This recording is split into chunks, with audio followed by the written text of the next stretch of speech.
folks. Welcome back to another episode of the Field and Garden Podcast. It is your friend, Lisa Mason Ziegler, and I am really glad that you've decided to join me here. And I just love talking about cool flowers, y'all. There are so many angles and questions and different ways to apply the concept that I just keep thinking of more things that we should talk about. And today's episode, which is called Cool Flowers in the Ground, because we are kind of heading into that time, at least I am here in southeastern Virginia, heading into that time where pretty much all of my cool flowers are in the ground. You know, they've all been planted. It's actually coming on the end of February, and I still have a handful to put in the ground, but not many, because we are actually dead in coming to the end of my very early spring planting window for me, which we know is 6 to 8 weeks before your last spring frost. And the more you push that envelope and go later and later, the less benefit you have of the cool flower concept. Because friends, the whole concept is kind of based on allowing this group of cool season hardy annuals to become really well established before it's time for them to grow and bloom, right? And so the closer to spring that we plant them and early summer, the less established and prepared for their duty they are. So I'm coming to the end of mine. I am doing some experimenting here on the farm this year of planting some later, but we're not even going to talk about that until the results are in. And I can already forecast that there'll be some winners and there might be a lot of losers that fall under that experiment. But I've broken down what I want to talk to you today into 3 areas. A fall planting check-in, then my very early spring plantings, and then what's going to go on when the blooming starts, right? That's kind of like the time that we're heading into. But before we dive into that, if you are new here, welcome. I'm so glad you've decided that you clicked the button and joined me. And it really means a lot to me. I mean, I appreciate each and every person. And if you are someone that has been listening to my podcast, I would love for you to post a review on whatever podcast app you listen to it on. That the more reviews I get, the more that podcast app shows my podcast to people that are browsing. And that's really what it's all about, friends. So it doesn't have to be a long review. I mean, you can say 2 words. It's the fact that you rate it and post some words is what really helps me. And I appreciate it. And I read them all. So I really thank you for that. And if you want to learn more about me and what the Gardener's Workshop work is all about, head over to thegardenersworkshop.com. We are basically a virtual learning center, which includes a ton of free resources. We have online courses, and we have an online garden shop, and we sell those tools and supplies that I use and the same seeds that I'm planting in my garden. We don't save seed typically, but we package the seed with my instructions and on how we grow it and some tips. And so I would love for you to go over there and join my newsletter. We send out a farm news every Wednesday at 4 o'clock. And basically, it's a headliner newsletter. It has about 8 or 9 categories that different team members are in charge of, and they kind of feature one headline, and then you can click it if that interests you. So it's pretty awesome, I must say, and I would love to have you join for that. So let me just jump right in here, and let's get this party started. So, fall planting check-in. So, friends, this is... I am definitely guilty of what I know so many of you are guilty of. We spend a little too much time peeking under the covers during winter. And, you know, what do we expect frozen plants to look like, right? Sometimes, you know, we're freaking out and looking and thinking that they're dead. So I really try to reserve my really in-depth looking to do an evaluation of, oh boy, that really does look dead, till about this time. But the drawback to that is if something has really been lost, it's really too late to restart it potentially, possibly, and there's a lot of variables that go with that. But anyway, now is the time to really, for me, to do some observation. What made it? Most often, it's pretty much everything at this point in my life and career.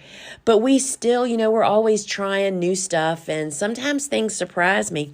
And then if something does look really tough, or if it didn't make it, then the first thing I think of was it operator error, which is so often the actual case. Y'all, I don't escape that. Just because my name's on that book doesn't mean that I still don't, either not follow through or make a bad choice or just kind of do something that I shouldn't. It happens to all of us. Sometimes it works out really good, but not always. So because that, really helps me to decide what I'm going to do for next year. And I should also add that, I'm not a good journaler. If you've been following along with me, you know all about my big calendar, the big jumbo wall calendar that kind of runs my farm. The major topics that I'm talking about and major findings that you find, your big calendar for like the end of summer for the fall plantings, like when you'll be fall planting this coming season, that would be a great place to like write some of these notes so that you'll say, well, I did plant XYZ and it really suffered, but the reality is I never row covered it. Or it was a super wet winter, and it was not in a very great drainage spot. So you can make your notes there. But if it's something that you just don't understand why it died, then I would just plant it again. Everything always gets 3 tries here before I ditch it. So give it another whirl. And I do tend to check in under the covers in January, because early January is when I starting seeds of the cool flowers that I'm planning on planting in very early spring, which we're going to talk about in the next little kind of session. But I often think, okay, I'm going to go out there and have a peek, and if they look really bad, maybe I'll go ahead and restart some of whatever it is.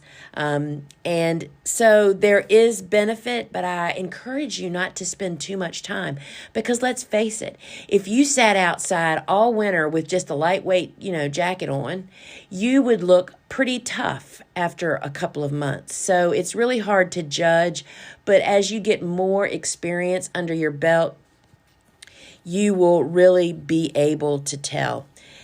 So the next thing that happens with the fall planted garden here is I am like living for the day to take the covers off. I hate having the covers in my garden, y'all. It's just kind of untidy. I am not a neat freak, but I could be. But it's hard. You can't see anything. It's hard to see what's kind of going on. And yes, they're a tripping hazard, and the bags are. So there's just lots of reasons that I'm looking forward to the day that the covers are coming off. And so typically what we do is we don't remove the covers and the bags. When I think, okay, it's early March, the next 2 weeks, the forecast looks really good. It's not even going to go below 25 degrees. I bet we could take the covers down and start doing some little handwork. Well, I'll take the covers down, but I do not remove them. After several years ago, mid-April, late April, literally right at our last frost date, we got almost into the teens. We went down into the low 20s. It's the only year that I have ever lost all of our peony buds to a late cold, real true hard frost snap. And I learned then that we do not take our covers out of the garden until we are really in real spring-like conditions. So we take the covers down, but we don't take them out of the garden. They're there ready to go back up at a moment's notice, which could still, like really happen. And so once we do take the covers down, we start doing a little bit of hand weeding, certainly because we use the Bio 360 film on all of our transplanted beds.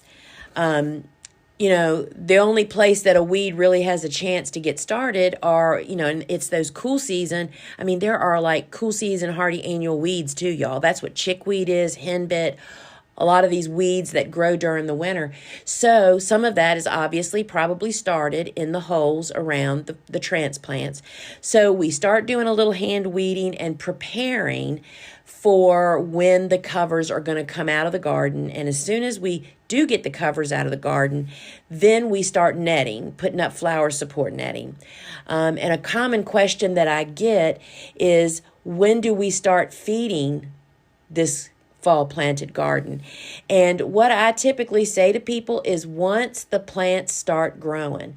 That's why we try to get in there and get our hand weeding done. That's usually not very much, but you want to get your flower support netting on board, because the minute those plants start growing and the weather starts to change, they elongate because they're so well established, y'all. They elongate really quickly and they'll be tall in no time, and you'll miss your window of opportunity. So hand weeding is first and foremost to prepare for support. We start doing either and or foliar feeding and a soil drench. A soil drench just basically means to pour liquid water on the soil with fertilizer in it. That can be done through irrigation. It can be done with a watering can for a small garden. And there's a lot of different ways you can do that. But you can do that once the plants start actively growing in spring is when you want to give them a meal, right? And then we also like to foliar feed. And y'all, all that means is that you're putting that water with the fertilizer on it up on the foliage. That is something to do early in the morning before, the sun is out. You don't want to, scald anybody's leaves. And that is when we typically start feeding, once the growth starts. So that's kind of my method of madness for those plants that were fall planted. And then for my very early spring plantings, how do I decide what I am going to very early spring plant? And I cannot emphasize this enough. Everybody has to try this for themselves, for where you are, for when your frost dates are, for what your kind of spring is like, for what your kind of summer is like.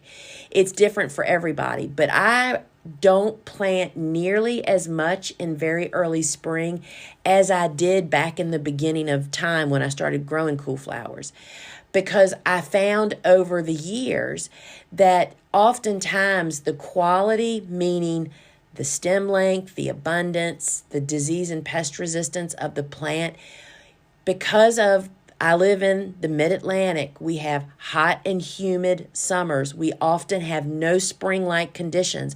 We go right from winter straight into summer. And that means that very early spring stuff does not have a chance to get established and do really well before it has to perform. Some do and some don't. So you have to really try it. So I've really kind of chiseled down what I very early spring planting. I mean, if you live in a northern area, New England of the United States, or, Montana or somewhere like that, where you don't have these hot, humid summers, perhaps, or as early a summer as I do, you might be able to very early spring plant everything. So you really have to test this yourself. So that is the deciding factor for me. How does that plant basically perform and produce when it's basically only half established? It's not nearly as established as a fall planting. So that is the first thing I'm thinking of. It's like, are the stems tall enough? Is there an abundance of them? And do they fall victim to disease and pests? You have to really weigh and value those things for yourself, because people always ask, well, what are you fall? What are you very early spring planting? Well, unless you're my neighbor, here, you really might not necessarily what I do won't apply to you. So you really have to check that out for yourself. And as I, often say to people, you don't have to plant a 50-foot row of something as a test. Do some 5-foot runs in beds. Have a whole bed, 100-foot bed that's nothing but tests. Just 5-foot sections of different cool flowers and see how they do, right? That is just the great way. The other thing, because of those conditions that I just previously described, we do not do any direct seeding of cool flowers in very early spring because basically the seeds would never sprout. They would sprout so late because we go straight from cold weather where they won't sprout into warm-like weather. They barely have time to sprout and even get started before the heat and humidity's here. So we only plant transplants in very early spring for that very reason. And then, this is another part of building this whole freight train of chores to be done on the farm. So we are tackling the fall planted stuff, hand weeding, getting it netted, getting it fed, while we are planting oftentimes the very early spring stuff, or we're just finishing that planting. Then we start, as soon as we're done with the fall stuff, we start doing those same things to the very early spring. It most likely doesn't need to be weeded, but it needs to be netted, and it will be fed when the others are fed. So we have to get supports on them, and the blooms are naturally later for the very early spring planting of the same plant that was planted in fall most often, not always. So let's just take, for instance, calendula, which when we fall plant it, that is one of the earliest flowers to bloom on our farm. Oftentimes, because I'm in the field, I have no hoop or greenhouses. They often are blooming the end of March, y'all, out in the garden, along with bachelor buttons and poppies. Those are the 3 flowers that are the very earliest on our farm. So those aren't as urgent to get the support on them, but they're in the lineup of chores to be done, but their blooms are typically later. So let's talk about what's going to happen when the blooms start, right? So first off, I can't, again, emphasize enough how notating on your big calendar, and I love to do the big calendar. I use the Saturdays as the days that I put the notes on, like first blooms of X, first blooms of Y on the Saturday, on the Saturdays of that calendar, because you think you're going to remember, but you won't, and it's super helpful. So those are the kind of key. I'm not putting how much I'm cutting. I'm just putting first poppy, first bachelor buttons, and that kind of gives me an idea, because it always takes a week or two for the production to really get going, but that helps to give you a clue. And I do want to also mention that having a cooler for spring flowers, we're not talking tulips and ranunculus and anemones, because those are not really cool flowers, as in the book Cool Flowers. I'm talking about these cool season hardy annuals. They really love and benefit from refrigeration. They're cool season hardy annuals, right? It just makes them last longer. It helps you to hold them. So there definitely is a benefit to having a cooler, or at the very minimum, a cool basement, an air-conditioned room for you to get them in, because what happens is cool season hardy annual blooms move faster in warm conditions. So that means if you cut a Snapdragon tight on Monday and you're going to not use it till Thursday and you don't have a cooler, that sucker is going to be wide open. It's not quite the best idea that you want. That's why I've always been a big fan of for all flower farmers to have a first of the week flower outlet and an end of the week flower outlet to sell your flowers for that reason.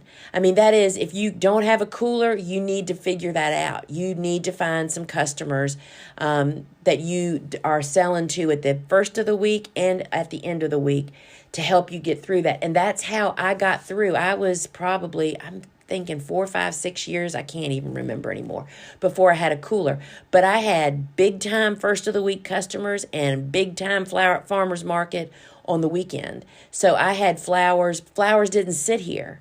So you have to think about that. So cool flowers really benefit from that because they are just going to continue to open. And the other thing you need to really make note of is when you have those early poppies, perhaps bachelor buttons, and calendula, those 3 early birds. Do you have a sales outlet? Do you have enough other stuff? Like if you are growing bulbs, are you growing perennials? Are there other things that you can work with to make bouquets? Or is there a market open? Or are you selling to florists? Is there enough? I can remember so many times when I think back to years, those first couple of weeks, oftentimes we would just enjoy a lot of the cuts. I mean, we'd share them with people, the people that worked here, because literally there was not enough harvest. The minute we start harvest on my farm, that means you drag out 200 buckets. You set up the carport for bucket washing stations. I mean, it's a big switch in the system of the farm to start harvesting and selling. So to not have enough volume of stuff to get really started can really be a downer. So what I'm saying to you is you may find that Iceland poppies shouldn't even be in your lineup because you don't have anything else to sell, right? So that's something that's really great to take note of. And making these notes will just be so essential to you in fall. I mean, I would really like, for me, my memory is like only a day long, to write notes, especially of something that I really think I love to grow, but it's really just not good for my business. To really write that little note at the end of the summer when I'm planning my fall garden is really, really key. I mean, I don't grow Iceland poppies at all anymore commercially. They were just too early for what we do with when we were doing our members only market. And because we didn't have enough volume of flowers. I mean, the minute we say the market starts for our members only market, I mean, everybody's desperate and hungry for flowers. They'll all show up. You have to have enough volume. So that's what really is a guiding principle. So I just really kind of wanted to share about what's going to kind of start happening as we are moving into this time of, you're kind of manicuring your cool flowers, getting them all tucked in, getting them all ready to put on the show, right?